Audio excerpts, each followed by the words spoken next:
আজকের স্লাইডে তোমাদের সবাইকে স্বাগতম। তোমাদের অনেক রিকোয়েস্টের পর আজকে আমরা নিয়ে এসেছি তোমাদের জন্য তোমাদের ইংলিশ 2 এর সেই সাজেশনটি, এবং এই সাজেশনে থাকতেছে তোমাদের জন্য 100% পরীক্ষার সুপার সাজেশন। তো চলো আর দেরি না করে আমরা দেখে নিই আমাদের সেই সাজেশনটি। ফার্স্টে আমি আমার একটি ভিডিওতে বলে দিয়েছিলাম যে তোমাদের ইংলিশের সিলেবাস সম্পর্কে। সেই সিলেবাসে সাধারণত তোমাদের 3টে গ্রুপ বিভক্ত থাকবে: এ গ্রুপ, বি গ্রুপ আর সি গ্রুপ। এ গ্রুপে কত মার্ক, বি গ্রুপে কত মার্ক এবং সি গ্রুপে কত মার্ক থাকছে সেটা কিন্তু আমি সেই ভিডিওটাই বলে দিয়েছিলাম। তো আজকের ক্লাসে দেখবো আমরা সেই এ গ্রুপ, বি গ্রুপ এবং সি গ্রুপে কি কি পড়তে হবে এবং কি কি পড়লে তোমরা খুব সহজেই কমন পেয়ে যাবা সেটি।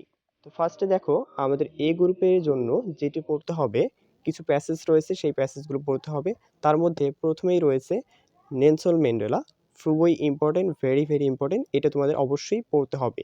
এখান থেকে তোমরা অবশ্যই বিশেষ করে প্রথম 1 থেকে 3 লাইনের মধ্যে যে ওয়ার্ডগুলো আছে সেই ওয়ার্ডগুলোর মিনিংগুলো খুব ভালো করে পড়ার চেষ্টা করবা। কেননা দেখা যায় প্রথম 1 থেকে 3 লাইন অথবা 5 লাইনের ভেতরে কিছু ওয়ার্ড সিলেক্ট করে দেওয়া হয়। সেই ওয়ার্ডগুলো থেকে তোমাকে কিন্তু বলা হয় যে সিনোনিম কিংবা অ্যান্টোনিম কী হবে, সেটা কিন্তু তোমাকে এমসিকিউ আকারে দেওয়া হবে। এরপরে থাকতেছে কিন্তু তোমাদের এখান থেকেই দেখা যায় যে কিছু কোশ্চেন করা হবে, সেই কোশ্চেনের অ্যান্সারগুলোও দিতে হবে। সেই জন্য কিন্তু তোমাদের প্যাসেজটা একবার হলেও পড়ে নেওয়া উচিত। নেলসন ম্যান্ডেলা খুবই ইম্পর্টেন্ট। ঠিক একইভাবে তোমাদের পরবর্তী যে প্যাসেজগুলো আছে সেগুলোকেও এইভাবে পড়তে হবে। বি গ্রুপে রয়েছে গ্রামার পার্ট, এবং এখানে থাকছে তোমাদের জন্য 15 মার্ক, এবং এই গ্রামার পার্ট থেকে কিন্তু তুমি খুব সহজেই নাম্বারগুলো তুলে নিতে পারবা। তার জন্য দেখো, প্রথমেই রয়েছে তোমাদের জন্য রাইট ফর্ম অফ ভার্বস। এই রাইট ফর্ম অফ ভার্বসের মধ্যে কিছু রাইট ফর্ম অফ ভার্বস যদি তুমি পড়ে যাও তাহলে দেখবা যে তুমি কমন পেয়ে যাচ্ছ। তার মধ্যে আমি এখানে কিছু রাইট ফর্ম অফ ভার্ব রেখে দিয়েছি। এই রাইট ফর্ম অফ ভার্বসগুলো পড়লেই তুমি দেখা যায় কমন পাবা। দেখো, I wish I dash a diploma engineer কিংবা টেক্সটাইল ইঞ্জিনিয়ার, যে কোনো কিছু হতে পারে। সো যখনই তুমি দেখবা আই উইশ থাকবে, তখনই তারপরে কিন্তু একটা ওয়ার হবে।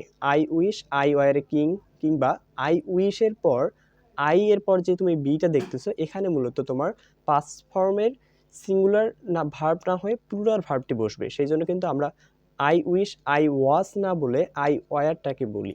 ঠিক আছে? তো এখানে তোমাদের মাথায় রাখবা আই উইশের পর তোমার সাবজেক্টের পর পাস্টের প্লুরাল ভার্বটি বসবে। এর পরবর্তীতে দেখো, দ্য আর্থ মুভ। তো এখানে the earth move round the sun, এটা আসলে কোনো রুলস ফলো করে না, যার কারণে কিন্তু ভার্বের শেষে এস বা ইএস যুক্ত হয়, অর্থাৎ এটা প্রেজেন্ট ইনডিফিনিট টেন্স হয়। অর্থাৎ তোমার যে সেন্টেন্সগুলো কোনো রুলস ফলো করবে না সেই সেন্টেন্সগুলো প্রেজেন্ট ইনডিফিনিট হবে। এর পরবর্তীতে দেখো, the girl came to me. এখন দেখো, the girl came to me পরবর্তীতে রয়েছে ড্যান্স। এই ড্যান্সটা হচ্ছে একটা ভার্ব, কিন্তু তার পূর্ববর্তীতে আরেকটি ভার্ব রয়েছে, সেটা কেম। সেই জন্য এই ড্যান্সটা ড্যান্সিং হয়ে যাবে। এরপরে দেখো, ইট রেইন ফর 7 ডেজ। দেখো, এখানে নির্দিষ্ট দিন উল্লেখ করছে, যার কারণে কিন্তু এই রেইনটা রেইনিং হয়ে যাচ্ছে। এরপরে দেখো, what you like to eat. What you like এরকম কিছু হয় না অ্যাকচুয়ালি, কারণ হোয়াটের পর কিন্তু আমরা ব্যবহার করি কি, হোয়াট ডু ইউ লাইক কিংবা what would you like. So এই সেন্টেন্সগুলো কিন্তু আমরা ব্যবহার করি, যার কারণে কিন্তু হোয়াটের পর আমরা ডু কিংবা উডকে ব্যবহার করব, তারপরে আমরা ভার্বটিকে লিখব। এরপর দেখো, I am fond of read English magazine. অ্যান্সারটা হবে রিডিং। কেননা তোমাদের রুলস অনুযায়ী দেখো, ফন্ট অফের পর রিডিং হয়। তোমরা দেখবা তোমাদের বইয়ের রুলসে ফন্ট অফ শুধু নয়, উইথাউট, তারপর use to, look forward to. দেখবা যে লুক ফরওয়ার্ড টু, টু এর পর অ্যাকচুয়ালি ভার্বটা প্রেজেন্ট ইনডিফিনিট হয়, কিন্তু এই ক্ষেত্রে দেখবা যে তোমার বইয়ের রুলস অনুযায়ী ভার্বের সাথে আইএনজি যুক্ত হবে। তো এই বিষয়গুলোর প্রতি একটু খেয়াল রাখবা যে ফন্ট অফের পর ভার্বের সাথে আইএনজি যুক্ত হয়। হি কাম হেয়ার লাস্ট নাইট, এটা খুব সহজ, কেননা দেখো লাস্ট নাইট অর্থাৎ পূর্ববর্তী রাত, পাস্ট টেন্স, সেজন্য এটা কামটা কেম হয়ে যাচ্ছে। ঠিক এরকম তোমাদের যতগুলো দেখবা যে রাইট ফর্ম অফ ভার্বগুলো বোর্ডে এসেছে, সেই রাইট ফর্ম অফ ভার্বগুলো পড়লেই কিন্তু তুমি পরীক্ষার হলে গিয়ে কমন পেয়ে যাবে। 2 নম্বরে রয়েছে চেঞ্জিং ভয়েস। এখান থেকেই 2টি প্রশ্ন থাকবে। সো এখানে দেখো বেশ কয়েকটি উদাহরণ আমি লিখে দিয়েছি। ডু দ্য সাম ভার্ব দ্বারা শুরু হয়েছে, তাহলে আমরা এটা সমাধান করতে পারি লেট দিয়ে। তো প্রথমে লেট, তারপরে অবজেক্ট দ্য সাম, তারপরে আমরা বি নেব সর্বদাই, এবং ভার্বের পাস্ট পার্টিসিপল ফর্ম ডান। তাহলে let the sun be done. So এরপরে দেখো, দ্য রোজ স্মেল সুইট। এখানে যেটা হয়েছে, সাবজেক্ট ভার্ব এবং অ্যাডজেক্টিভ ব্যবহার করা হয়েছে। ঠিক একইভাবে হানি টেস্টেড সুইট, এখানেও সাবজেক্ট ভার্ব এবং অ্যাডজেক্টিভ, এখানে কোনো কিন্তু অবজেক্ট নেই। এই ক্ষেত্রে আমরা যে কাজটা করব, সাবজেক্টটাকে ঠিক রাখবো দ্য রোজ, এরপর একটা সাহায্যকারী ভার্ব আমরা ইজ নিয়ে আসবো, এরপর আমরা অ্যাডজেক্টিভটাকে লিখব, দ্য রোজ ইজ সুইট। এরপর আমরা হোয়েন ইট ইজ দেবো সর্বদাই। তারপরে আমরা যেটা করব, এই ভার্বটিকে পাস্ট পার্টিসিপল ফর্ম করব, স্মেলড। ঠিক একইভাবে দেখো, হানি is sweet when it is tasted. So এরপরে দেখো, ফাদার টিচেস আস ইংলিশ। এখানে অবজেক্ট রয়েছে দুটি, একটি হচ্ছে আস আর একটি হচ্ছে ইংলিশ। যদি দুইটি অবজেক্ট থাকে সেক্ষেত্রে আমরা একটিকে সাবজেক্ট ধরে আমরা কিন্তু সমাধান করতে পারি। তো আমরা আজকে সাবজেক্ট ধরলাম উই, তারপরে সাহায্যকারী ভার্ব আর, তারপর হচ্ছে ভার্বের পাস্ট পার্টিসিপল ফর্ম থার্ড, তারপর হচ্ছে কি বলতো, বাকি যে অবজেক্টটি ছিল সেটি লিখলাম ইংলিশ বাই ফাদার। এরপরে দেখো, whom did you see on the work carefully. Whom থাকলে সর্বদা আমরা হু ব্যবহার করব। এরপরে দেখো, ডিডের পরিবর্তে আমরা ওয়াজ ব্যবহার করলাম, সিটাকে সিন করলাম, on the work carefully by you. এরপর দেখো, শি ফ্যান্স হারসেলফ, সে নিজেই নিজেকে কি করতেছে, বাতাস করতেছে। এখানে দেখো, হারসেলফটাকে আমরা কখনোই সাবজেক্ট করতে পারবো না, যার কারণে এখানে শিটাকে আমরা সাবজেক্ট হিসেবে রাখবো। তারপরে যে ভার্বটা আছে সেই ভার্ব অনুযায়ী অক্সিলারি ভার্ব নেব, শি ইজ ফ্যান্ড হারসেলফ। নিচে দেখো একই নিয়ম, যে শি কিল্ড হারসেলফ। এখানে কিল্ডটা দেখো ভার্ব পাস্ট ফর্ম, যার কারণে আমরা শি এর পর ওয়াজ ব্যবহার করলাম, এবং কিল্ডটা তো পাস্ট পার্টিসিপল ফর্মে রয়েছে, killed herself. Let him write the letter. Let দ্বারা বাক্য শুরু হলে আমরা কি করব, ওটাকে লেট দ্বারাই সমাধান করব। সো লেট, তারপরে হচ্ছে আমরা যে অবজেক্টটা রয়েছে সেটাকে সাবজেক্ট করব, দ্য লেটার, তারপরে আমরা বি রাইটেন বাই হিম। 3 নম্বরে রয়েছে তোমাদের জন্য অ্যাপ্রোপ্রিয়েট প্রিপোজিশন। অ্যাপ্রোপ্রিয়েট প্রিপোজিশন অনেকগুলো তোমাদেরকে মুখস্থ করতে হবে, না হলে কিন্তু তুমি কমন পাবে না। তো অনেকগুলোর মধ্যে কিন্তু আমি খুব অল্প কয়েকটি তোমাদের মাঝে এখানে কিন্তু লিখে দিয়েছি। সো এখানে দেখো, প্রথমে রয়েছে অ্যাবাইড বাই, মেনে চলা। সো অ্যাবাইডের পর সর্বদাই বাই ব্যবহার করবা। এরপর দেখো অ্যাবসেন্ট ফর্ম, খুবই ইম্পর্টেন্ট। অ্যাবসেন্টের পর সর্বদাই তোমরা ফর্মটাকে ব্যবহার করবা, অ্যাকর্ডিং টু, অনুসারে। অ্যাকর্ডিং এর পর সর্বদাই টু হয়, অ্যাডমিট টু, অ্যাডিক্টেড টু। ঠিক আছে, অ্যাবাউন্ট ইন, অ্যাবাউন্টের পর সর্বদাই ইন ব্যবহার করবা। এগ্রি উইথ, এগ্রির পর সর্বদাই উইথ হয়। এইম অ্যাট, খুবই important, aim at. Afraid of, এটাও ইম্পর্টেন্ট। অ্যান্সার টু, এগুলো কিন্তু সবই ইম্পর্টেন্ট। তারপর দেখো অ্যাটেন্ড টু, আক্স ফর, এটাও important. Avail of, angry with, believe in, born in, born of. So এখানে দেখো, ব্রোন ইন এবং হচ্ছে ব্রোন অফ দুটার মধ্যে কিন্তু পার্থক্য রয়েছে। তোমাকে যদি বলা হয় তুমি কোথায় জন্মগ্রহণ করেছো, ব্রোন ইন জায়গার নাম, আর একটা হচ্ছে ব্রোন অফ জাতিগত ক্ষেত্রে। এরপর দেখো কেয়ার ফর এবং কেয়ার অফ দুটোর মাঝে কিন্তু ভিন্ন আছে। কেয়ার ফর দ্বারা সাধারণত তুমি কারো প্রতি সাধারণত কোনো রকমের তোয়াক্কা করো না, এরকম কিছু বোঝাচ্ছে, যে আমি কাউকে ভয় পাই না, ঠিক আছে, এরকম কিছু একটা। আর কেয়ার অফ মানে তো বুঝতে পারতেছো, তোমার স্বাস্থ্যের যত্ন নেওয়া, ঠিক আছে। সো কেয়ার ফর আর কেয়ার অফ কিন্তু পার্থক্য রয়েছে। কম্পেয়ার উইথ, কম্পেয়ারের পর সর্বদাই উইথ ব্যবহার করবা। এবং দেখো এরপরে রয়েছে compare to, compare with. Compare to আর কম্পেয়ার উইথের মাঝে কিন্তু পার্থক্য রয়েছে। কম্পেয়ার উইথ দ্বারা সাধারণত সমজাতীয় কিছু বোঝায়, আর কম্পেয়ার টু দ্বারা ভিন্ন জাতীয়। Control on, confined in, congratulation on বা কনগ্রাচুলেট অন। এখানে সাধারণত কনগ্রাচুলেট হিসেবে ভার্ব হিসেবে ব্যবহার করা হয়, এক্ষেত্রে পরবর্তীতে আমরা অন ব্যবহার করব, congratulate on, important. Deal in এবং ডিল উইথ দুটোর মধ্যে পার্থক্য রয়েছে। ডিল ইনের ক্ষেত্রে সাধারণত আমাদের ব্যবসা করা বোঝাচ্ছে, এবং ডিল উইথ এক্ষেত্রে সাধারণত আমাদের লেনদেন করা বোঝায়। যেমন হি ডিলস ইন ক্লোথ, সে কাপড়ের ব্যবসা করে।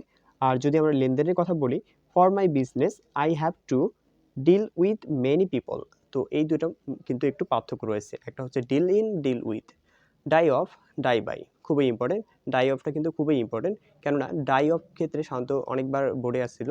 সো এই ডাই অফ সাধারণত কোনো কলেরা রোগে মৃত্যুবরণ করলে কিংবা কোনো ভাইরাসের কারণে যদি মৃত্যুবরণ করে, সেই ক্ষেত্রে সাধারণত ডাই অফ ব্যবহার করা হয়। ডাই বাই, ডাই বাই মানে হচ্ছে মেনে চলা, ঠিক আছে। এই দুটোর মাঝে একটু পার্থক্য রয়েছে, তবে ডাই অফটা অনেক বেশি আছে, তো এইটা মনে রাখবা।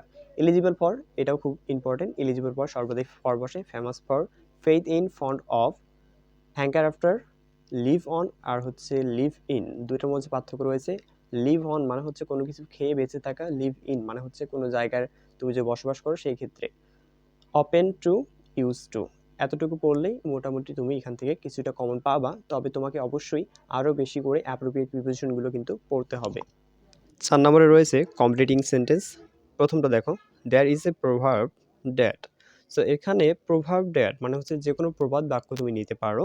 আমি নিয়েছি এখানে টিট ফর ট্যাট, এটা সহজ, কিন্তু তুমি চাইলে অন্য কিছু নিতে পারো। Walk fast lest you should miss the bus. So তোমাকে দেওয়া থাকবে ওয়াক ফাস্ট লেস্ট, এর পরবর্তী লাইনটি তোমাকে লিখতে হবে you should miss the bus. লেস্টের পর সর্বদাই ইউ শুড হয়। It is high time to dash, it is high টাইমের ক্ষেত্রে সাধারণত পরবর্তীতে তুমি যে কোনো একটি সেন্টেন্স যুক্ত করতে পারো। আমি এখানে গো দেয়ার যুক্ত করছি। It is high time to go there. I wish, এটা তো আর বলার মতো কিছু নেই, কারণ আই উইশ থাকলে এর পরবর্তীতে আই ওয়ার হয়। সো আমি এখানে আই ওয়ারে কিং লিখেছি। এরপরে দেখো, ইফ ইউ আর অনেস্ট, যদি তুমি সত্যবাদী হও তাহলে you will succeed in life, তাহলে তুমি কি হবা, সফল হবা। তো এখানে সাধারণত তোমাকে ইফ ইউ অনেস্ট এতটুকু দেওয়া থাকবে, এর পরবর্তী লাইনটা তোমাকে লিখতে হবে। 1971 is the year when dash. So 1971 সালে কি হয়েছিল, তুমি কিন্তু এখন এখানে যে কোনো একটি বাক্য যুক্ত করতে পারো। সো আমি এখানে we gained our independence. So এরকম কতগুলো সেন্টেন্স তোমাকে পড়তে হবে, যে সেন্টেন্সগুলো থেকে তোমাকে একটু ধারণা নিতে হবে যে তুমি কোন লাইনটা এর পরবর্তীতে ইউজ করতে যাচ্ছ।